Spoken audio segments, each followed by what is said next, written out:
أعوذ بالله من الشيطان الرجيم. بسم الله الرحمن الرحيم. الحمد لله رب العالمين الرحمن الرحيم مالك يوم الدين. إياك نعبد وإياك نستعين واهدنا الصراط المستقيم صراط الذين أنعمت عليهم غير المغضوب عليهم ولا الضالين آمين. اللهم صل على سيدنا محمد الفاتح لما أغلق والخاتم لما سبق ناصر الحق بالحق والهادي إلى صراطك المستقيم وعلى آله حق قدره ومقداره العظيم. سبحان ربك رب العزة عما يصفون وسلام على المرسلين الحمد لله رب العالمين. Barakallahu fikum. Donc on va continuer avec le bon comportement du prophète sallam dans ce livre, comportement et traits de caractère du prophète sallallahu alayhi wa sallam, كتاب آداب المعيشة وأخلاق النبوة لحجة الإسلام أبي حامد الغزالي رضي الله عنه وأرضاه. بيان سخاوته صلى الله عليه وسلم وجوده صلى الله عليه وسلم, de sa libéralité et de sa générosité. كان صلى الله عليه وسلم أجود الناس وأسخاهم. Le prophète صلى الله عليه وسلم était le plus généreux et le plus libéral des hommes. وكان في شهر رمضان كالريح المرسلة لا يمسك شيئا. Durant le mois sacré du Ramadan, il était comme le vent qui souffle tout, il ne conservait rien. Sallallahu alayhi wa sallam.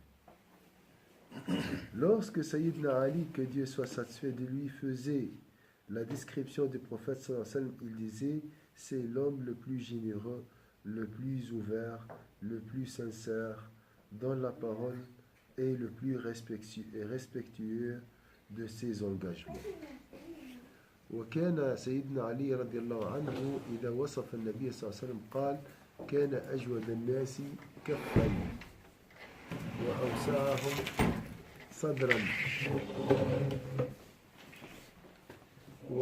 وأصدق الناس لهجة وأوفاهم ذمة وألينهم عريكة وأكرمهم عشيرة من رآه بديهة هابه ومن خالطه معرفة أحبه يقول ناعته لم أرى قبله ولا بعده مثله صلى الله عليه وسلم.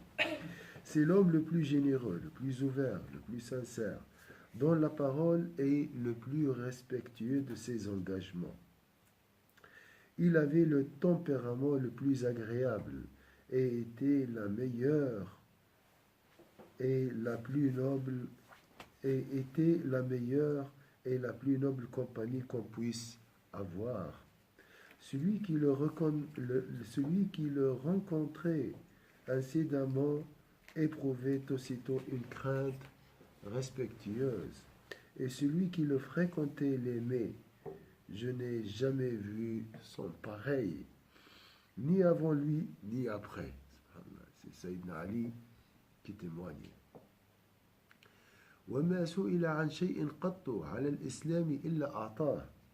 On ne lui a jamais demandé quelque chose au nom de l'islam sans qu'il ne la donne. وإن رجلا أتاه فسأله فأعطاه غنما سدت ما بين جبلين فرجع إلى قومه وقال أسلموا فإن محمدا يعطي عطاء من لا يخشى الفاقة. Une personne alla le trouver et lui demanda. Il lui donna un troupeau qui remplit l'espace entre deux montagnes. De retour, l'homme dit à son peuple: entrez en islam. Sayyidina Muhammad sallallahu alayhi wa sallam donne autant que celui qui ne craint pas la pauvreté. وما سئل شيئا قط فقال لا. Quand on lui demanda quelque chose, il ne disait jamais non. وحمل إليه 90,000 درهم فوضع على حصير ثم قام إليها فقسمها فما رد سائلا حتى فرغ منها وجاء رجل فسأله فقال: ما عندي شيء ولكن ابتع علي، يعني تسلف لي بعد. فإذا جاءنا شيء قضيناه. فقال عمر: يا رسول الله، ما كلفك الله ما لا تقدر عليه. فكره النبي صلى الله عليه وسلم ذلك، فقال الرجل: أنفق ولا تخشى من ذي العرش إقلالا. فتبسم النبي صلى الله عليه وسلم وعرف السرور في وجهه.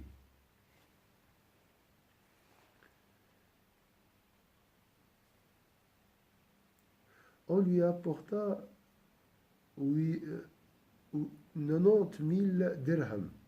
Il les posa sur une natte, se leva et commença à les distribuer.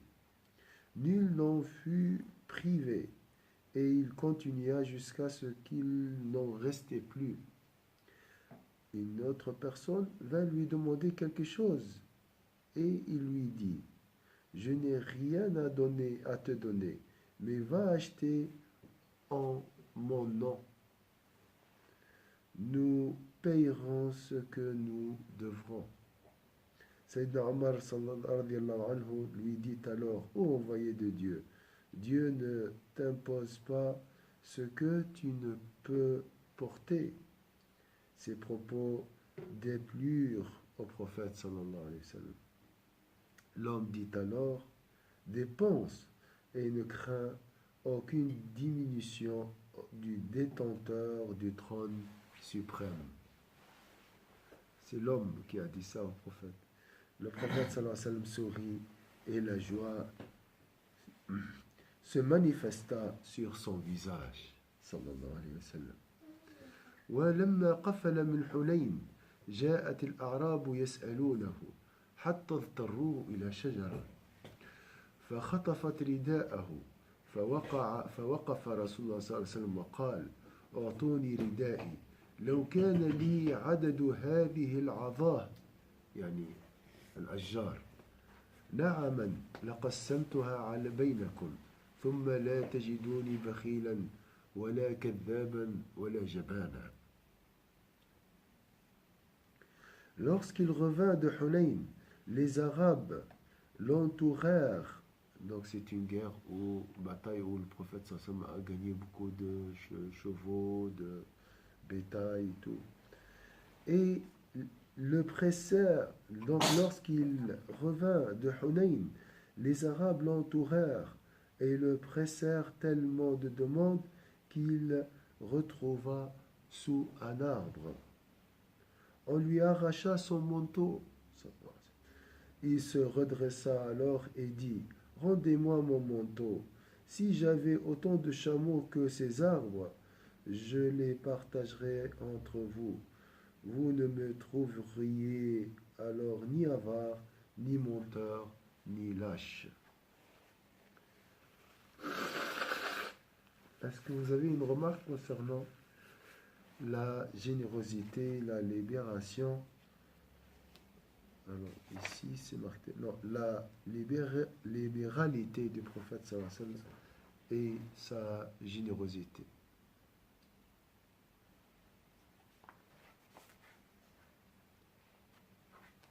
Il n'aurait pas été avare avec ses ennemis, c'est ça? Quand il dit rendez-moi le manteau, je n'aurais pas été avare. Oui. Vous ne me trouveriez alors ni avare, ni menteur, ni lâche. Si j'ai la possibilité de vous donner, je vais vous donner. Il dit ça à qui? À ces bédouins, à ces arabes. Ouais. Non, c'est des musulmans qui cherchaient à avoir de...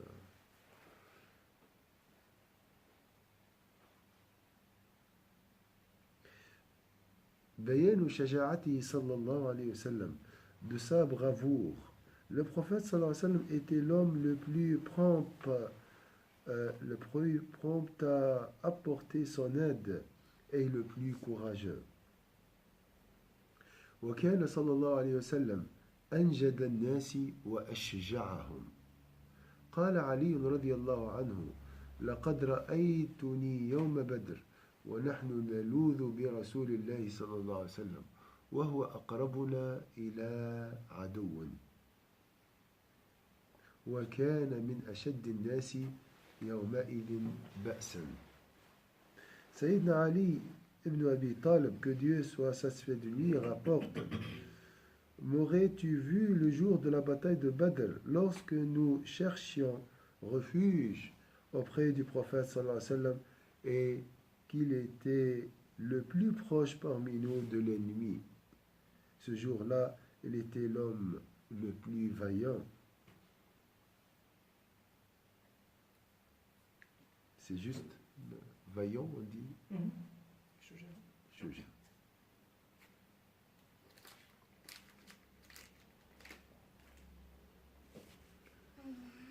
وقال أيضا: كنا إذا احمر البأس ولقي القوم اتقينا برسول الله صلى الله عليه وسلم فما يكون أحد أقرب إلى العدو منه.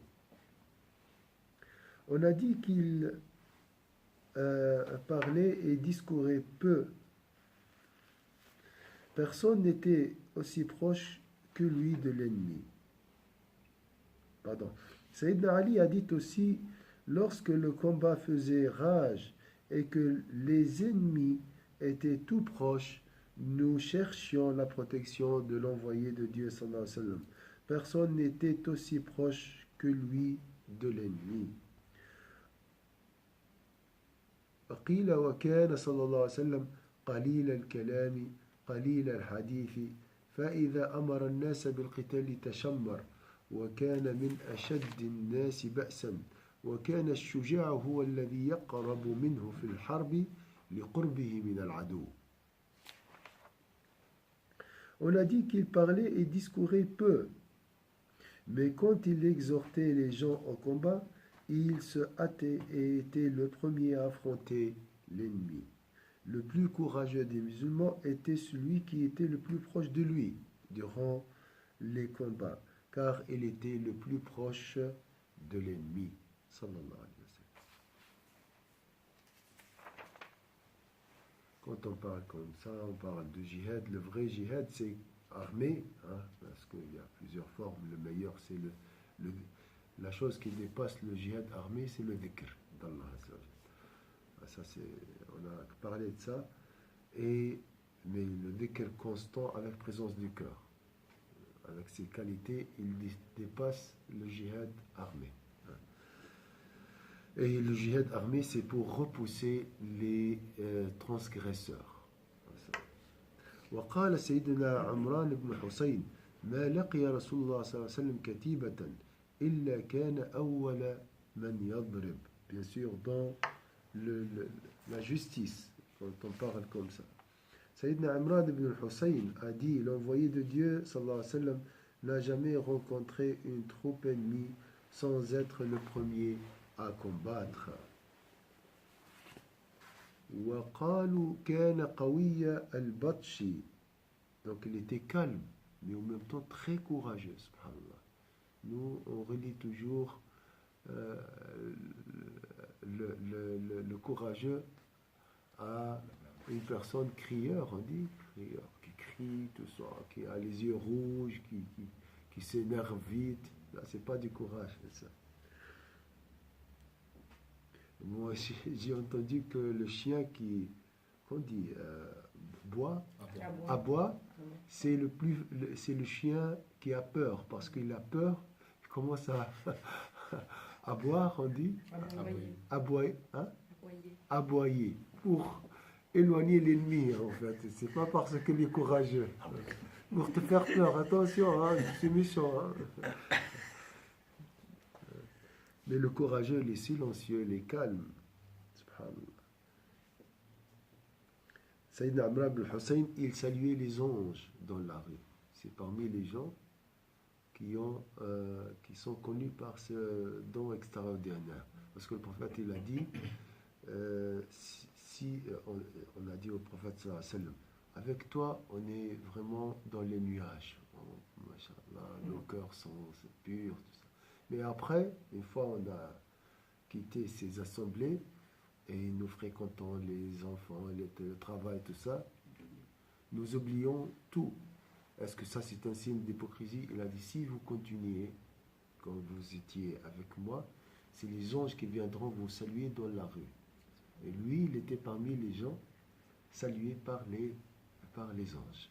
Donc il a gardé, il a respecté, il a gardé cet état après, hein, toujours. C'est Amran ibn Hussein, c'est un grand compagnon, très connu par sa pureté. Mais une fois il a fait la ruqya, il a perdu cette qualité. Subhanallah. Parce que ces gens-là, ils doivent rester avec Allah Azza wa Jal. Il l'a fait pour quelqu'un. Il l'a fait pour lui-même. Pour lui-même. Il a fait en fait, je ne sais pas qu'est-ce qu'il a fait. Peut-être il a utilisé le feu pour une maladie ou quelque chose comme ça. Donc ces gens-là, ils ont une catégorie très grande. Ils ont cette confiance, comme si il a trahi cette confiance pour lui, hein, pour son degré, pour son rang, comme ça, et comme s'il a trahi le rang il a trahi la confiance remise en Allah Azza wa Jal, hein.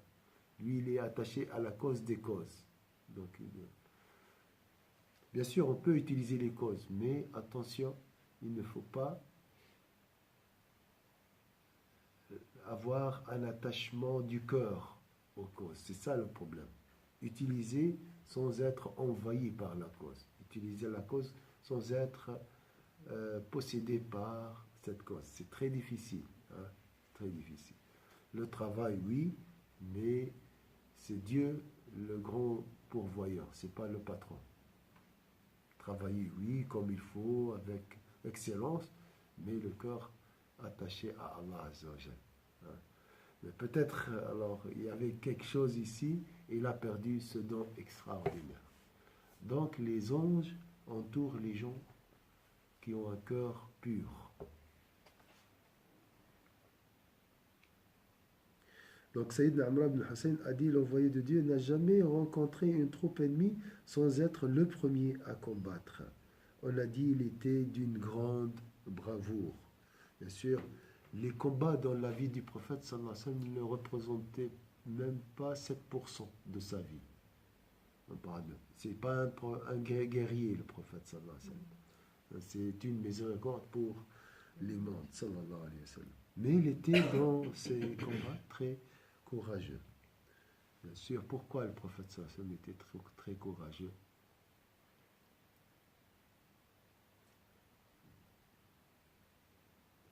C'est un exemple pour les autres. Hein? Pourquoi? Dans une guerre, il ne faut pas être un lâche. Oui, mais c'est quoi la cause de la lâcheté? La non-remise confiante. Ouais. La non-remise confiante en Allah. Donc, si j'ai pas la remise confiante en Allah, j'ai la remise confiante Les hommes. aux causes, aux autres causes, les hommes, le travail, l'argent, la maison, la voiture, tout ça. Et là, je deviens, voilà, je perds ce courage. Donc le prophète sallallahu alayhi wa sallam, il était courageux parce qu'il avait une croyance parfaite concernant la vie de l'au-delà.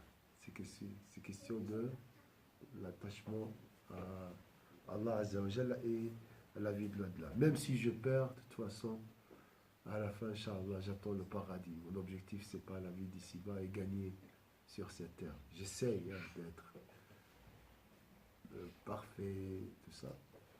Mais le plus important, c'est réussir la vie de l'au-delà. C'est pour ça qu'elle était très courageuse. On a dit qu'il était d'une grande bravoure. Lorsque les incroyants l'encerclèrent, il descendit de sa mule et clama haut et fort, je suis le prophète sans mensonge, je suis le fils de Abd al-Muttalib. On ne vit personne de plus combatif que lui ce jour-là. C'était le jour de Hunayn.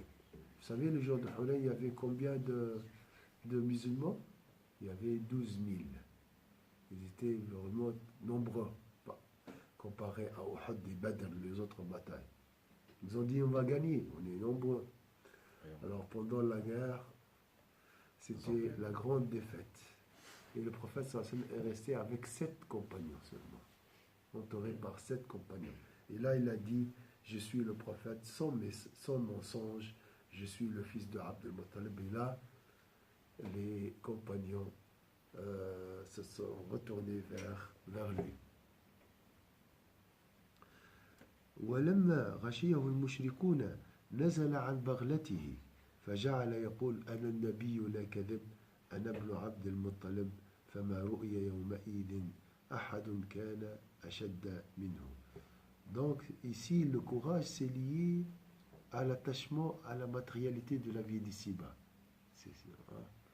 Là on peut jauger notre courage. Vous voyez, c'est pas question de... Hein? اذكر ربي يعني حتى في القرآن نعم.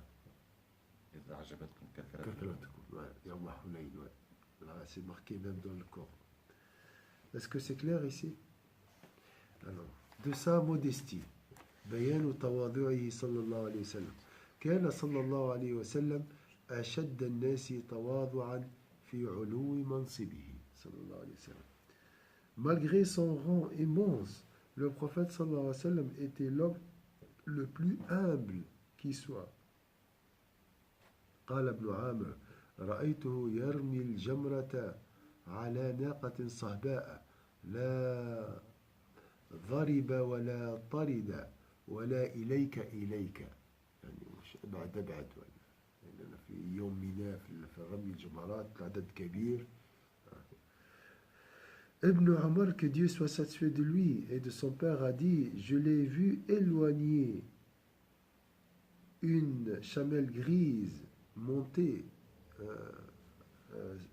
une chamelle grise en lançant les stèles le jour de Hajj.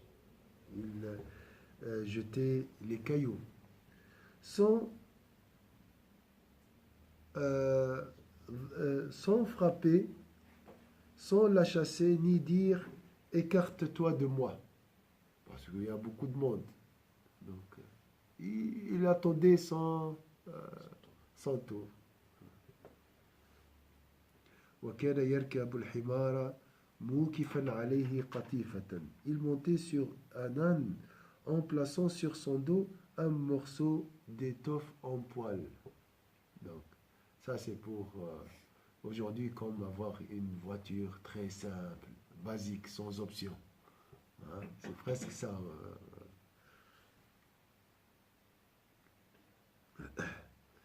وكان مع ذلك يستردف يعني يطلع معه الإنسان.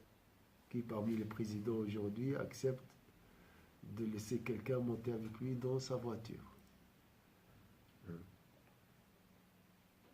Bien sûr, pour dire c'est question de sécurité. Il montait sur un âne en plaçant sur son dos un morceau d'étoffe en poil et faisait même parfois monter autrui en croupe. وكان يعود المريض. Ça c'est très beau aussi. Il rendait visite aux malades. Ah, on a parlé de ça, on a dit, subhanallah, pour voir, juger ton insouciance, hein, ou bien que pour la personne, si la personne veut juger son orgueil, ou bien sa fierté, il est fier de sa force, sa puissance, sa santé. Il doit voir, lorsqu'il entend le mot « Ah, un tel est malade, il est à l'hôpital ». Comment tu vas réagir? Hein? Ah oui, rendre visite pour gagner des hasanat. Hein? Ça, c'est une vision. Mais normalement, tu peux rendre visite avec humilité, avec amour, en te plaçant dans sa situation. Imaginez, je suis malade. Hein, cette humilité. Hein. Pour ça, il a dit, parmi les signes de la modestie, c'est rendre visite aux malades, penser aux autres. Parce que l'orgueilleux, il est dans la suffisance. Moi, je suis bien, c'est bon. Tout le monde sont comme moi. Hein. Le problème, machallah, on a cette habitude de rendre visite, mais avec quel état d'esprit? Est-ce que c'est avec modestie, avec humilité, ou bien c'est voilà, c'est un devoir à faire? On doit être sincère. Et le Razal toujours parle de la présence du cœur dans ces visites. Avec quel hein, état d'esprit?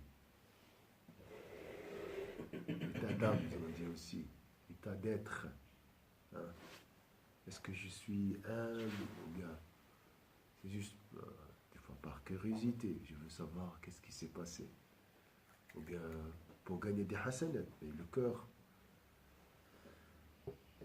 il faut visiter par empathie, par, comme on dit, pas le mot empathie, mais aussi par pour adoucir le cœur. Je peux tomber malade à tout moment. Hein. Je peux être à sa place à tout moment.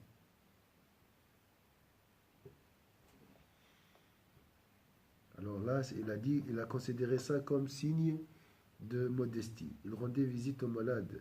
Suivez les funérailles et répondez aux sollicitations des esclaves. Aussi suivre les funérailles. Voilà, c'est un signe de modestie. Comment vous voyez ça comme signe de modestie, suivre les funérailles? Suivre Les funérailles. Genèse. الجنازة ويتبع الجنازة ويجيب دعوة المملوك. Il répond aux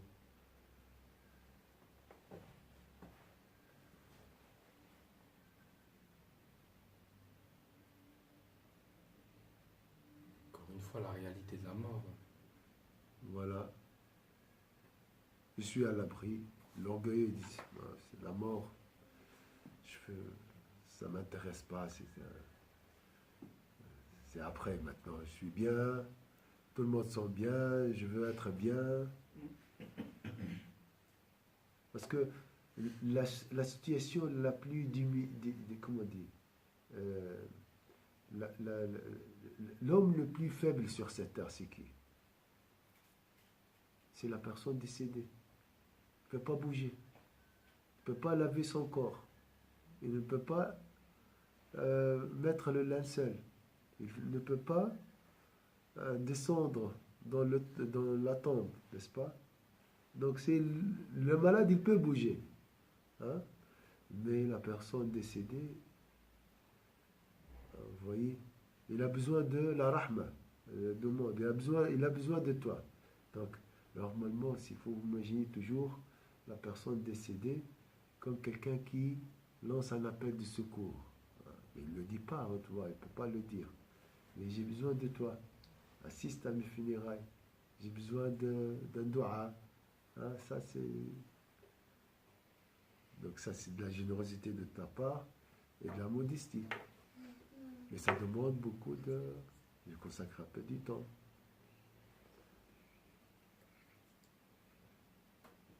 Hein, subhanallah. Pour les malades, si vous avez remarqué, les jeunes, ah oui, ton père il est malade, oui, j'ai pas le temps pour lui. J'ai beaucoup d'autres choses à faire.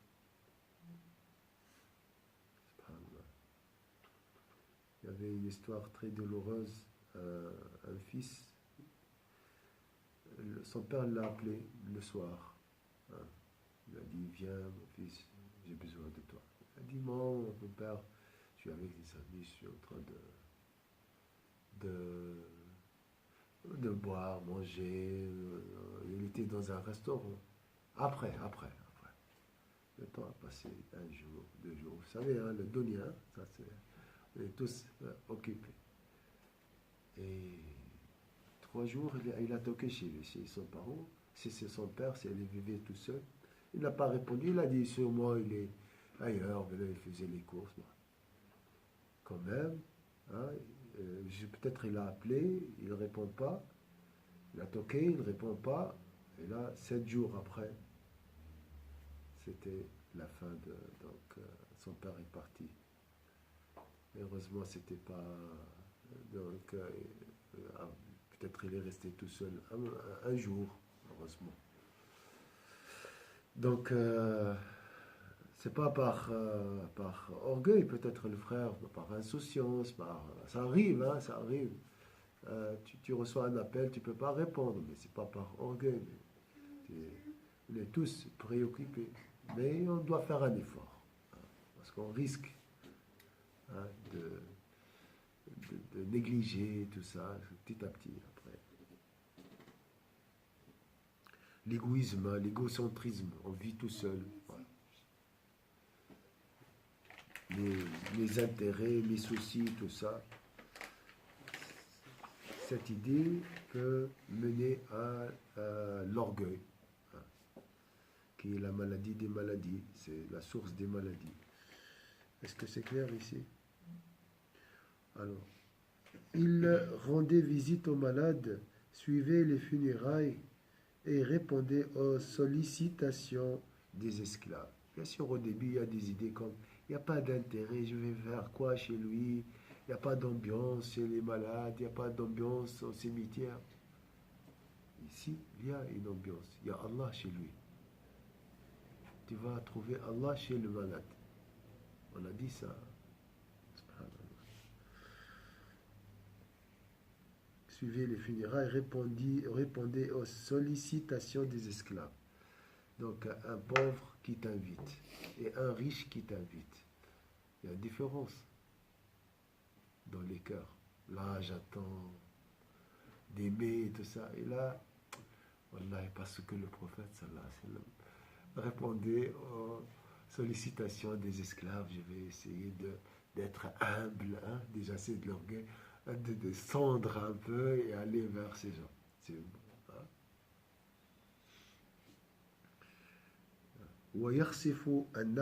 Il recousait ses semelles. Il y a des hommes qui pensent que c'est du courage. Moi, je ne fais pas le ménage, moi, pas comme les autres lâches là, qui sont soumis à leurs épouses. Il y a des gens comme ça. Et tu n'es pas plus courageux et plus modeste que le prophète sallallahu alayhi wa sallam. Et tu ne le seras jamais. Alors lui, comment? Il recousait ses semelles, raccommodait ses vêtements et aidait ses épouses aux tâches domestiques. Sallallahu alayhi wa sallam.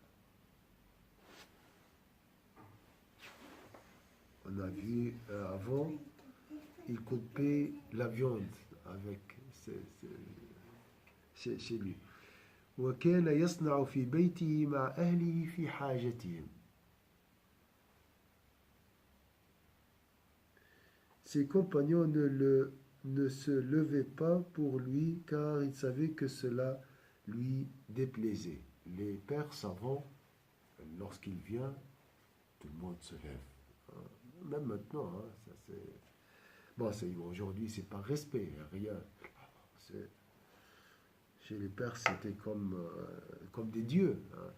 Donc, c'est pour ça que le prophète sallallahu alayhi wa sallam n'aimait pas que les gens se levaient devant lorsqu'il arrive.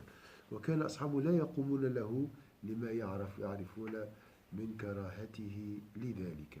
Vous avez l'heure? C'est 10h49. 49. Ouais.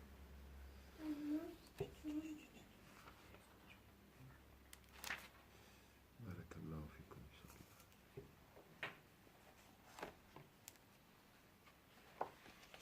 Est-ce que vous avez une remarque?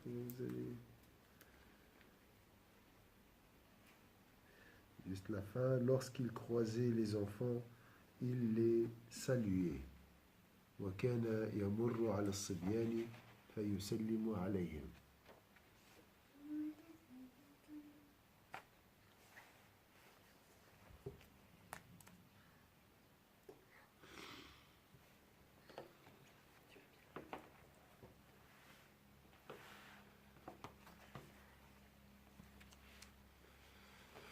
بارك الله فيكم إن شاء الله. أعوذ بالله من الشيطان الرجيم. بسم الله الرحمن الرحيم. والعصر إن الإنسان لفي خسر إلا الذين آمنوا وعملوا الصالحات وتواصوا بالحق وتواصوا بالصبر سبحانك اللهم وبحمدك نشهد أن لا إله إلا أنت نستغفرك ونتوب إليك سبحان ربك رب العزة عما يصفون وسلام على المرسلين الحمد لله رب العالمين بارك الله فيكم.